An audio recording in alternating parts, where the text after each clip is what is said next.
آپ کو پتہ ہے کہ امام شافعی تو فرماتے ہیں جمعے والے دن غسل کرنا واجب ہے، ماتے غسل نہ کرے تو جمعہ ہی نہیں ہوگا۔ اگرچہ ہمارے امام صاحب کے نزدیک سنت ہے۔ یہ سنت کب بنا؟ ایک دن نہ بہت سارے لوگ اپنے اپنے کام سے اٹھے مسجد میں آ گئے، مسجد نبوی میں۔ کوئی کسان تھا تو کھیت سے اٹھ کے آ گیا، کوئی مزدور تھا تو مزدوری سے اٹھ کے آ گیا۔ تو مسجد میں جب بہت سارے لوگ جمع ہوئے نا تو بعض لوگوں کو دقت محسوس ہوئی، تو رسول کریم علیہ السلام نے فرمایا کتنا ہی اچھا ہو کہ تم جمعے والے دن نہا کے آیا کرو۔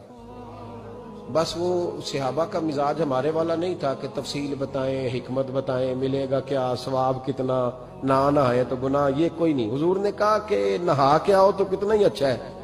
پھر کسی صحابی نے کبھی بھی بغیر غسل کیے جمعہ ادا ہی نہیں کیا۔ آپ کو پتہ ہے کہ امام شافعی تو فرماتے ہیں جمعے والے دن غسل کرنا واجب ہے، ماتے غسل نہ کرے تو جمعہ ہی نہیں ہوگا۔ اگرچہ ہمارے